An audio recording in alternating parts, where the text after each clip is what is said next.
Hello प्यारे बच्चों, नमस्कार, आदाब, सत श्री अकाल। Welcome to my channel Jainik junction. जी हाँ, आज आप लोगों को लेकर के आए हैं सेंटअप एग्ज़ाम 2024 का फिजिक्स का पेपर। जो पेपर हुआ था उसका आज हम लोग पूरा लाइन बाय लाइन 70 क्वेश्चन का सॉल्यूशन देखेंगे।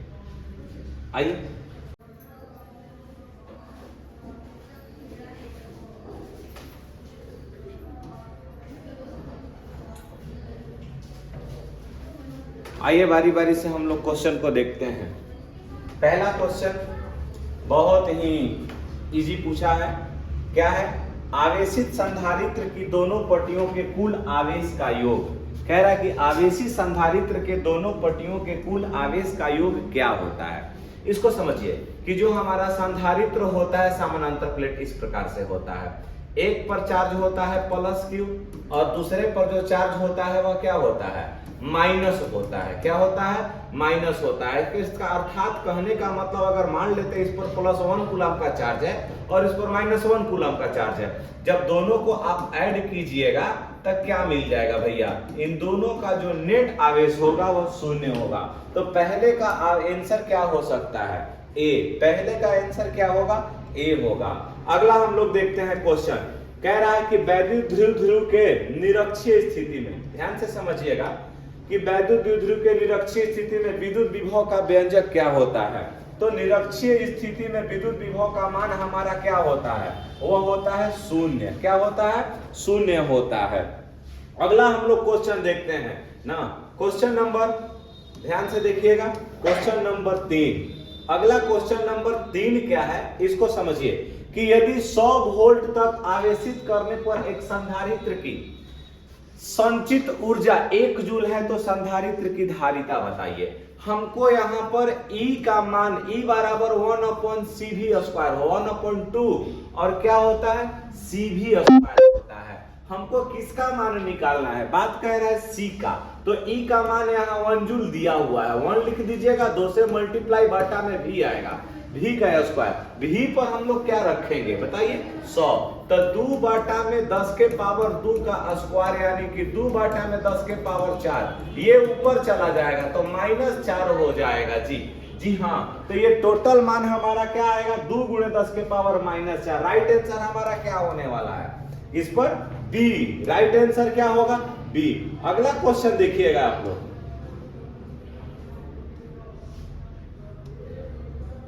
Question number 4।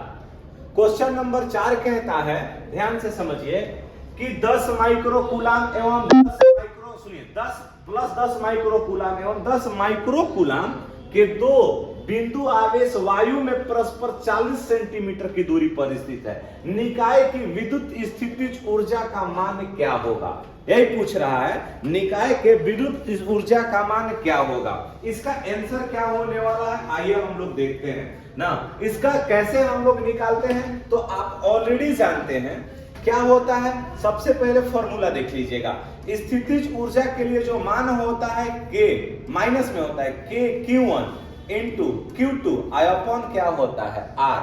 जब आप इसको सॉल्व कीजिएगा ना तो माइनस यानी कि K का वैल्यू हो जाएगा 9 × 10⁹।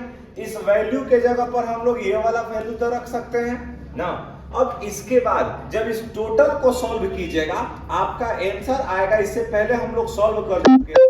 इसका राइट आंसर आएगा -2.25 जूल। केवल हम लोग इसका क्वेश्चन मिलवा रहे हैं, आंसर मिलवा रहे हैं।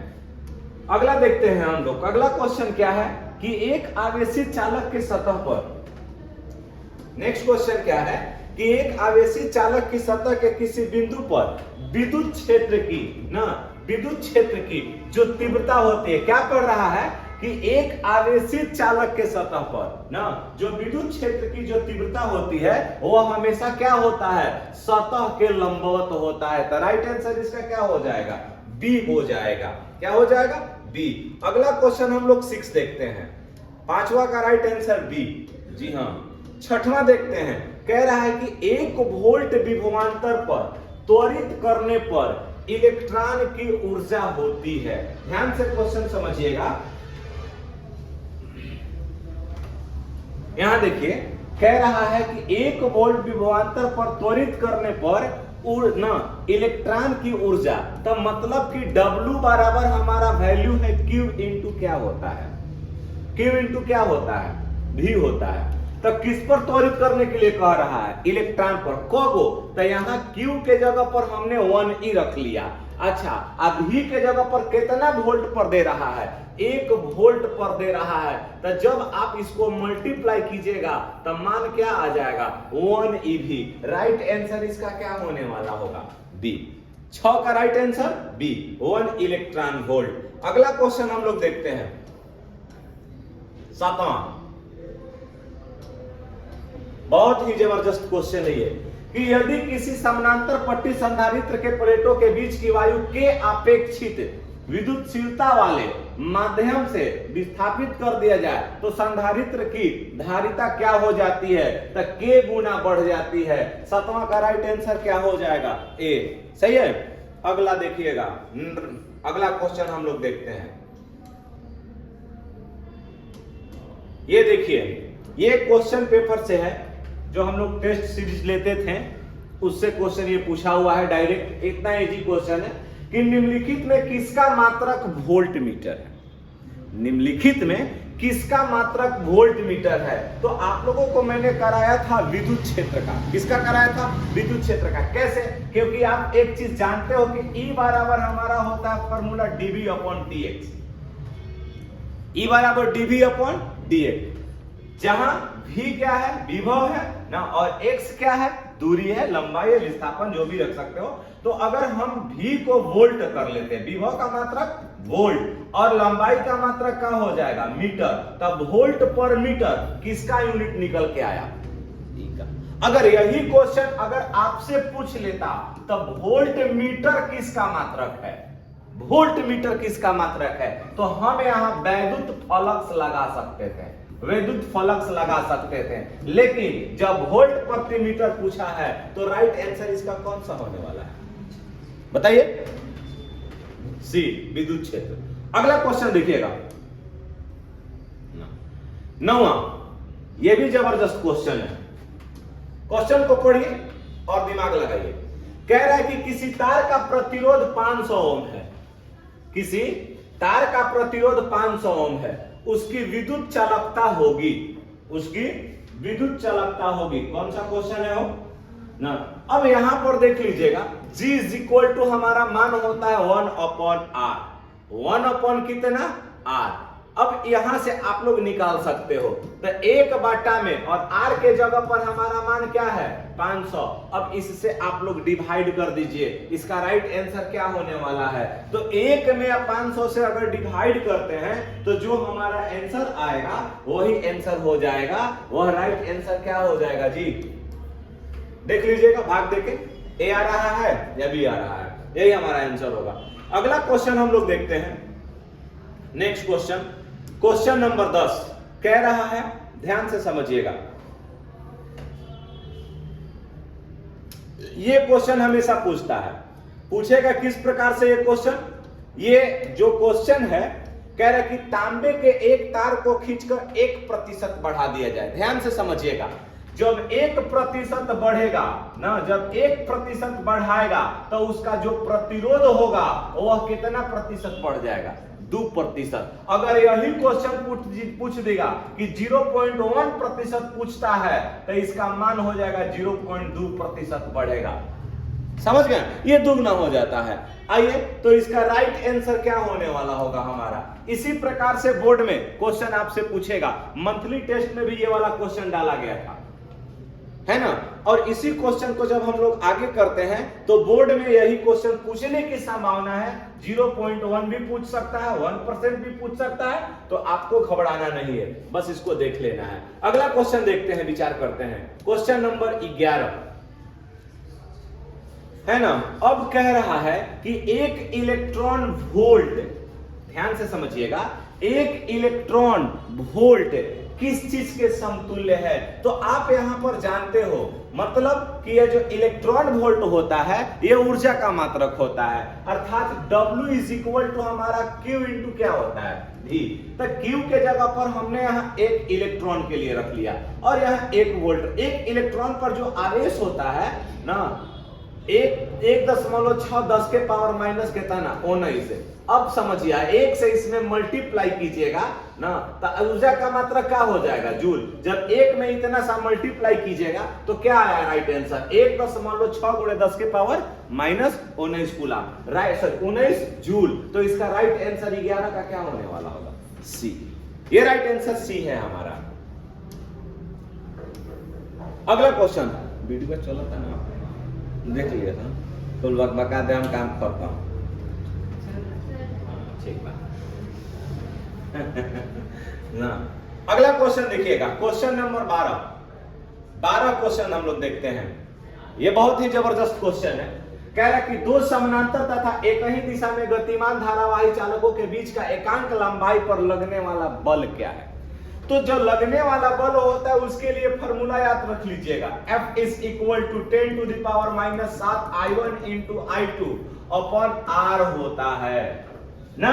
क्या होता है R। राइट आंसर क्या होने वाला होगा इसमें A। क्या होगा A। ये याद रखिएगा।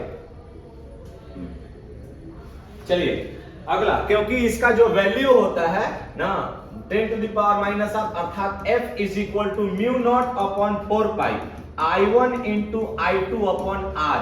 ये म्यू नॉट अपॉन 4 पाई का जो मान होता है वह हमारा क्या होता है 10 टू द पावर माइनस 7। अगर केवल आप चुंबकशीलता के लिए लिखिएगा तब mu nought is equal to 4 pi into 10 to the power minus 7 होता है। उतार लीजिएगा देख लीजिएगा इसका राइट आंसर क्या हो जाएगा भैया ए हो जाएगा।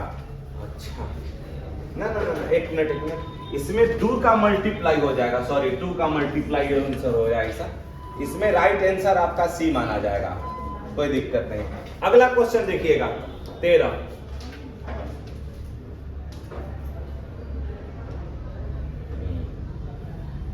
ध्यान से देखिए कह रहा है कि जो लौ चुंबकीय पदार्थ की आपेक्षिक चुंबकशीलता ना लौ चुंबकीय पदार्थ की आपेक्षिक चुंबकशीलता एप्सिलॉन आर। ये क्वेश्चन गलत है।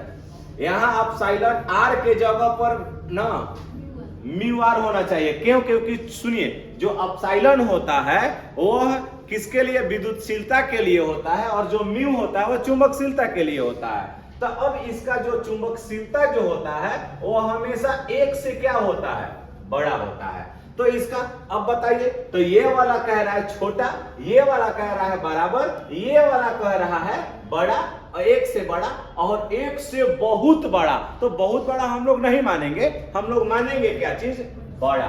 तो इसका 13 का राइट आंसर क्या होने वाला होगा सी। अगला क्वेश्चन हम लोग देखते हैं है ना। कह रहा है ये देखिए क्वेश्चन ये आप लोगों को जब हम लोग पढ़ा रहे थे चुंबक तो उसमें हमने पढ़ाया था भौगोलिक ध्रुव के बारे में बताया था। वहां नमन कोण भी हम लोग बताया था अवनमन कोण भी बताया था है ना। तो आप लोग हमारे चैनल पर जाकर के इस वीडियो को देख सकते हैं। सारा आपको डिटेल्स इसमें मिल जाएगा। ये हमारा जो क्वेश्चन है कह रहा है कि पृथ्वी के चुंबकीय ध्रुव पर नमन कोण का मान क्या होता है।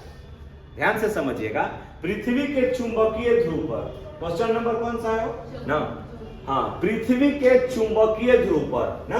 तो पृथ्वी के चुंबकीय ध्रुव पर जो नमन कोण का मान होता है वह 90 डिग्री के बराबर होता है। कितना डिग्री के बराबर होता है इसका हमने एक बाकायदा वीडियो समझा दिया है। आप इसको जरूर देखें क्योंकि यहां से आपको 1 से 2 क्वेश्चन हमेशा पूछेगा। अगर 2 क्वेश्चन देखना है तो पूरा हम भौगोलिक ध्रुव के बारे में चर्चा किए हुए हैं चुंबक के बारे में आप लोग उस पे जाकर के देख सकते हैं। वीडियो में आपको लिंक दे दिया जाएगा। चलिए अगला क्वेश्चन देखते हैं हम लोग।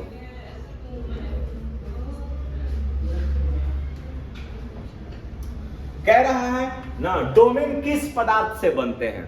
क्वेश्चन क्या है कि डोमेन किस पदार्थ से बनते हैं।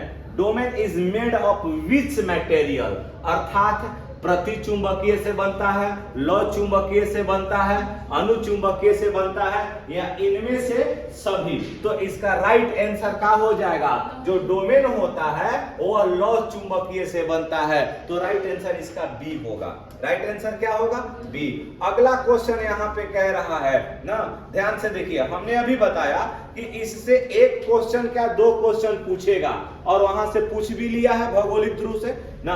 क्या है क्वेश्चन? कि बराबर दिक्पात कोण वाले स्थानों को जोड़ने वाली रेखा क्या कहलाती है? ध्यान से समझिए, कह रहा है कि बराबर दिक्पात कोण वाले स्थानों को जोड़ने वाली रेखाएं क्या कहलाती है? तो इसका राइट आंसर क्या होने वाला होगा भैया? समदिक्पाती। क्या कहलाती है? समदिक्पाती।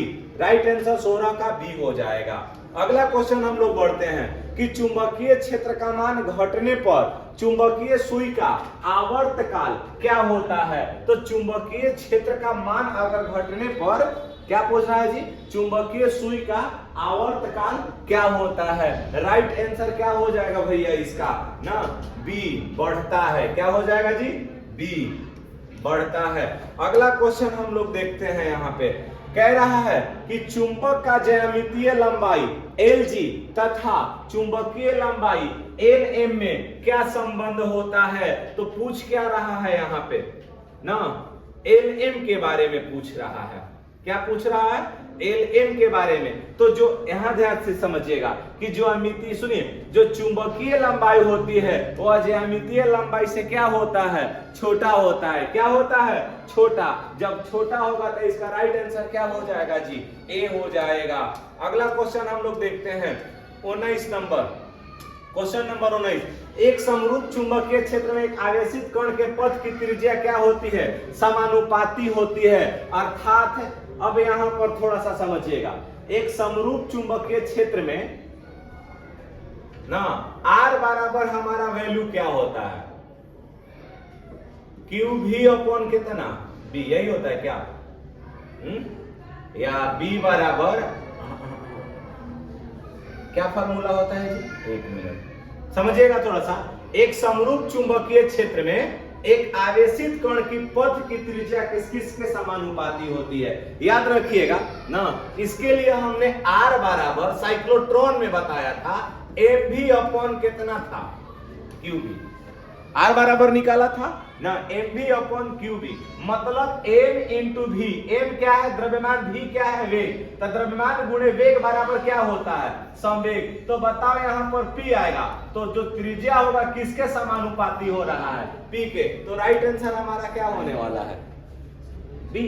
19 का राइट आंसर क्या होगा? बी। अच्छा, यहाँ कह रहा है क्वेश्चन ना, ध्यान से समझिएगा कि निम्नलिखित में कौन विद्युतीय चुंबकीय, अच्छा विद्युत चुंबकीय तरंग नहीं है? कह रहा है ना, देखिए, निम्नलिखित में कौन विद्युत चुंबकीय तरंग नहीं है? तो बताइए, यहां से ध्वनि तरंग विद्युत चुंबकीय तरंग है? अरे प्रकाश तो विद्युत चुंबकीय तरंग है, कि क्या हम लोग ध्वनि को विद्युत चुंबकीय तरंग मानेंगे? तो इसका राइट आंसर क्या होने वाला है? क्वेश्चन नंबर कौन सा है भैया? 20 है? तो इसका राइट आंसर क्या हो जाएगा? सी। मतलब कि ध्वनि तरंगे। ध्वनि तरंग एक विद्युत चुंबकीय तरंग नहीं है। बाकी ये भी है, ये भी है, ये भी है ना, लेकिन ध्वनि तरंगे विद्युत चुंबकीय तरंगे नहीं मानी जाती है। अगला क्वेश्चन हम लोग देखते हैं। ये वाला चैप्टर हम लोगों को अभी पढ़ना है ना, व्यतिकरण और विवर्तन। मतलब अच्छा, अगला क्वेश्चन क्या है कि एक माध्यम से दूसरे माध्यम में जाने पर प्रकाश की किरणें मुड़ जाती है। अर्थात कि जब एक माध्यम से दूसरे माध्यम में प्रकाश जाती है तो वह किरणें मुड़ जाती है। उस घटना को हम लोग क्या बोलते हैं? प्रकाश का अपवर्तन। राइट आंसर 21 का क्या हो जाएगा? अगला क्वेश्चन कह रहा है ऑप्टिकल फाइबर क्या है? तो अब यहां पर ध्यान से समझिएगा ना, क्या कह रहा है क्वेश्चन कि ऑप्टिकल फाइबर क्या है? तो आप डायरेक्ट समझिए, ट्रांसमिशन लाइन एवं वेव गाइड दोनों है। ये क्वेश्चन आप लोग ऑप्टिकल फाइबर से एक क्वेश्चन जरूर उठाएगा ना, याद रखिएगा, ट्रांसमिशन लाइन एवं वेव गाइड दोनों है। अगला क्वेश्चन बहुत ही मजेदार क्वेश्चन है, इसको हमने पढ़ाया था कि यदि समान फोकस दूरी f के दो अभिसारी लेंस एक दूसरे के संपर्क में रखा गया है ना, मतलब कि ये दोनों को एक साथ जोड़ करके रखा है एगो का मतलब एफ है, इसका भी एफ है, तो इसका फोकस दूरी 1/f बराबर फॉर्मूला आप लोग जानते हैं ना जी। और जब दोनों समान हो जाएगा तो अब इसको आप लोग जोड़ लीजिएगा ना, ऐसा ही ना। अच्छा यहाँ f हो जाएगा ना जी नीचे में, 1 + 1 यानी f बराबर f बाई क्या मिलेगा 2। राइट आंसर हमारा क्या मिला सी, राइट आंसर सी है। अर्थात अगला क्वेश्चन देखिएगा, यहाँ पे पूछ रहा है, ये तो आप लोगों को बताए थे ऑब्जेक्टिव टाइप में भी ना। ये क्वेश्चन क्या है कि सामान्य समायोजन में खगोलीय दूरदर्शक की लंबाई होती है कितनी होगी भैया, FO प्लस कितना FO, यही होता है, बोलिए मत कोई लोग। अगला क्वेश्चन कह रहा है ना 25 नंबर, ध्यान से समझिएगा। हाँ क्वेश्चन नंबर क्या है 25, प्रकाश के रंग का कारण क्या है। तब प्रकाश के रंग का मुख्य कारण होता है आवृत्ति। प्रकाश के रंग का मुख्य कारण आवृत्ति होता है। जब आवृत्ति नहीं दिया है तब आप तरंग दैर्घ्य मारिएगा, तरंग दैर्घ्य मारिएगा। तो बताइए क्या यहाँ आवृत्ति है? जब आवृत्ति नहीं है तो इस पर हम लोग डायरेक्ट ऑप्शन पे टिक कर सकते हैं, क्या चीज, इसका तरंग दैर्घ्य। जब आवृत्ति रहेगा, तरंग दैर्घ्य रहेगा तो हम लोग किस पर मारेंगे, आवृत्ति पर। अगला क्वेश्चन है हमारा यहाँ ना क्वेश्चन नंबर 26, देखिए कि छोटे आपतन कोण के लिए म्यू अपवर्तनांक वाले पतले प्रिज्म का न्यूनतम विचलन, ये आज हम लोग कराने वाले हैं। तो न्यूनतम विचलन को अगर आप लोग देखिएगा, इसका हम लोग यानी कि व्यंजक लिंक में डाल देंगे, न्यूनतम विचलन का व्यंजक, जो आपको सब्जेक्टिव में 2 नंबर तक पूछ सकता है, मे भी 2 नंबर तक पूछता है। आप लोग इसको रट के जाइएगा, इस बार बोर्ड में हो सकता है कि पूछ ले। तो इसका राइट आंसर क्या होने वाला है कि जो न्यूनतम विचलन delta f is equal to होता है mu minus a1 into a, जहां a क्या है, प्रिज्म कोण यहां दिया हुआ है, a क्या है, प्रिज्म कोण। राइट आंसर हमारा इसका 26 का a होगा। अगला क्वेश्चन,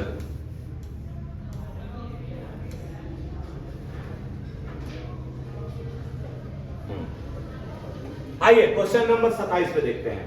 प्रकाश की तीव्रता के व्युत्क्रम वर्ग का नियम, अर्थात तीव्रता 1/r² मान्य है। तो किस चीज का मान्य है, इस चीज को आप लोग समझ लीजिएगा ना। इसका राइट आंसर होगा बिंदु स्रोत के लिए। किसके लिए हो, बिंदु स्रोत के लिए। अच्छा है, देखिएगा अगला क्वेश्चन बहुत ही इंपॉर्टेंट क्वेश्चन है। कह रहा है कि निम्नलिखित में किस धातु का प्रकाश विद्युतीय कार्य फलन के न्यूनतम होता है। अगर यहां पर आपको सीजियम देता, कौन सा, सीजियम, तो सीजियम देता तो आप सीजियम लगा सकते थे। जब लेकिन सीजियम नहीं दिया गया है तो सीजियम के ही वर्ग का एक तत्व है जिसका नाम है कौन चीज, सोडियम। आप उस पर टिक कर लीजिएगा। तो राइट आंसर इसका क्या होने वाला है, सोडियम। क्या होगा भैया, सोडियम। आइए तो निम्नलिखित में किस धातु का प्रकाश विद्युत कार्य फलन न्यूनतम होता है, तो क्या बताइएगा इसका, सोडियम। राइट आंसर होगा ए, 28 का ए। अगला क्वेश्चन कह रहा है कि नमन कोण का मान उत्तरी ध्रुव से विषुवत रेखा की ओर जाने पर, कह रहा है कि नमन कोण का मान उत्तरी ध्रुव से विषुवत रेखा की ओर जाने पर क्या होता है, बढ़ता है, घटता है, या क्वेश्चन नंबर कौन सा है भैया ये, बोलिए 29। आइए इसको थोड़ा सा हम लोग देखते हैं, ध्यान से समझिएगा। ये हमारा पृथ्वी है, ये वाला हमारा विषुवत रेखा है। अब यहां से अगर मान लेते हैं कि जब जाता है ना, तो यहां पर क्या हो जाएगा, बढ़ रहा है या घट रहा है। तो यहां पर देखो 90 डिग्री होता है, यहां भी क्या हो जाएगा 90 डिग्री, अर्थात क्या हो जाएगा, यहां भी 90 होगा, यहां भी 90 होगा। तो हम लोग क्या लगा लेंगे, स्थिर रहता है। क्या लगा रहते हैं, स्थिर रहता है। तो 29 का राइट आंसर हमारा सी हो जाएगा। अगला क्वेश्चन यहां पे समझ लीजिएगा, कह रहे कि विद्युत चुंबकीय तरंग की उत्पत्ति का मूल कारण क्या है, बताइए ना। तब बताइए, आवेश का एक समान गति, आवेश का त्वरित गति, आवेश की स्थिर स्थिति, तार में प्रवाहित समरूप धारा। तो इसका राइट आंसर होगा त्वरित गति। आवेश का क्या हो जाएगा? त्वरित गति। ये राइट आंसर हो जाएगा 30 का। अगला क्वेश्चन हम लोग देखते हैं।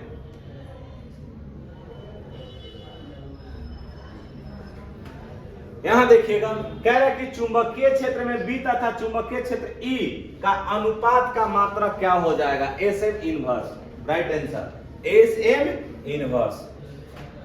अगला क्वेश्चन हम लोग बढ़ते हैं।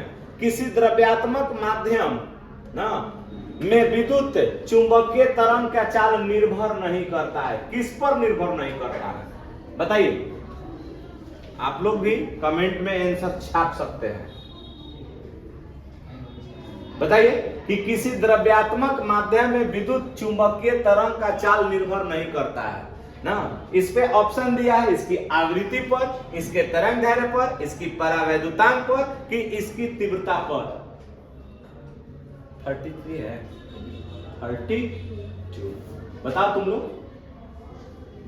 बताओ। मारे हो ना तुम लोग? क्या मारा है? इसकी तीव्रता पर। किस पर? इसकी तीव्रता पर। अगला क्वेश्चन कह रहा है, ध्यान से समझिएगा, यह क्वेश्चन कराया गया है आप लोगों को ना, कि पूर्ण आंतरिक परावर्तन तभी घटता है जब आपतन कोण का मान क्या होता है? बताइए, बताइए। आपतन कोण का मान ना क्रांतिक कोण से छोटा होता है, क्रांतिक कोण से बड़ा होता है ना, या क्रांतिक कोण के बराबर होता है, या इनमें से कोई नहीं। बताइए, पूर्ण आंतरिक परावर्तन की घटना कब संभव होती है? तो मैंने बताया था कि जब क्रांतिक कोण C का मान ना क्या होता है? बड़ा होता है। केकरा से बड़ा होता है? आपतन कोण से। C is the greater than I, तब जाकर के पूर्ण आंतरिक परावर्तन की घटना हुई। इसका राइट आंसर क्या होगा? बी। अगला क्वेश्चन नंबर 34। क्वेश्चन नंबर 34 कह रहा है कि एक लेंस की दोनों सतहों की वक्रता त्रिज्या r समान है। लेंस के माध्यम का अपवर्तनांक कितना है? 1.5। तो लेंस की क्या निकालना है? फोकस दूरी। लेंस की क्या निकालना है? फोकस दूरी। बताइए, बना के दिखाइए। इसको बनाया ना, इसको बनाया ना, बता। नहीं बोल रहा है जी।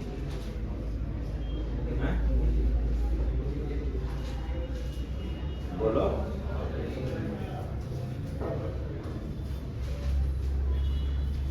बोलो क्या हो जाएगा? कह रहा है कि लेंस के दोनों सतहों की वक्रता त्रिज्या r समान है, तो लेंस के माध्यम का अपवर्तनांक 1.5 है। इस लेंस की फोकस दूरी कितना होगी? प्लस माइनस r आंसर आएगा इसका।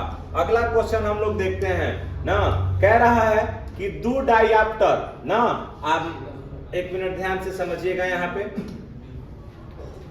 मार के भगा देंगे, बच्चा बच्चा करेगा तय कराने, बतियाएगा तो तुरंत यहाँ लतियाएंगे हम। कह रहा है कि दो डायऑप्टर और -3.5 डायऑप्टर के दो लेंस एक दूसरे के संपर्क में रखे गए। इसके संयोग की क्षमता क्या होगी? P बराबर P1 प्लस P2।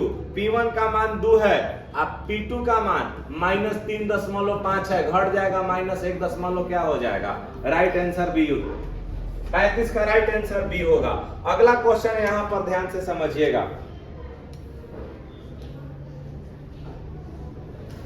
कह रहा कि खगोलीय दूरदर्शक के वस्तु लेंस के लिए आवश्यक है। क्या आवश्यक है? उच्च शक्ति का ना, वस्तु लेंस के लिए आवश्यक है क्या? उच्च शक्ति का, बड़ी फोकस लंबाई का, उच्च अपवर्तनांक का, या कम अपवर्तनांक का? राइट आंसर 36 का क्या हो जाएगा? आइए, इसका राइट आंसर होता है बड़ी फोकस की लंबाई का। किस चीज का? बड़ी फोकस लंबाई का। अगला यहां पर हम लोग क्वेश्चन देखते हैं। बहुत सारे लोग इस पे तो जहुआ गए होंगे जी। कह रहा है कि समान संयोजन के लिए संयुक्त सूक्ष्मदर्शी की आवर्धन क्षमता का मान क्या होता है? बताइए क्या होता है? बताओ। संयुक्त सूक्ष्मदर्शी पूछ रहा है यहां, बताइए। बताया गया था ना जी, सब गड़बड़ा गया है। बोलो क्या हो जाएगा? बताओ VO आई अपॉन कितना ना EO I into 1 plus D upon FE। इसका राइट आंसर क्या हो जाएगा? B। अगला देखिए 38 पवन बकलोलवा के पेपर है जी, हैं? कह रहा है कि जब माइक्रोस्कोप की नली की लंबाई बढ़ा दी जाती है तो आवर्धन क्षमता क्या हो जाता है? कह रहा है क्वेश्चन कि जब माइक्रोस्कोप की आवर्धन क्षमता बढ़ा दी जाती है ना तो क्या हो जाता है ना? आवर्धन क्षमता, जब माइक्रोस्कोप की नली की लंबाई बढ़ा दी जाती है तब आवर्धन क्षमता क्या हो जाती है? बढ़ जाती है। क्या हो जाता है? बढ़ जाता है। अब भाई देखिएगा ये वाला इंपॉर्टेंट क्वेश्चन है ना, जब ये व्यतिकरण और विवर्तन पढ़ाएंगे प्रकाश के प्रकीर्णन को पढ़ना होगा ना। ये बहुत ही भयंकर क्वेश्चन है कि प्रकाश के रैले प्रकीर्णन में प्रकीर्णित प्रकाश का परिमाण तरंगदैर्घ्य के समानुपाती होता है। किसके? तो वह चतुर्थ घात के व्युत्क्रमानुपाती होता है, 1 में लैम्डा के पावर 4। इसका राइट आंसर हमारा क्या हो जाएगा? डी। अगला देखिए क्वेश्चन नंबर 40।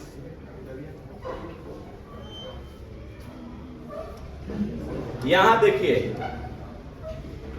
कि विनाशकारी व्यतिकरण के लिए, व्यतिकरण विवर्तन के लिए, ये चैप्टर हम कराने वाले हैं अभी, कि विनाशकारी व्यतिकरण के लिए पथांतर बराबर होता है। इसका राइट आंसर होगा 2n + 1 lambda into lambda upon 2 के लिए, ये राइट आंसर होगा। इसका हम लोग व्यंजक भी निकालेंगे पथांतर के लिए, तब आप लोगों को ज्यादा से ज्यादा समझ में आएगा। चलिए अगला क्वेश्चन हम लोग देखते हैं।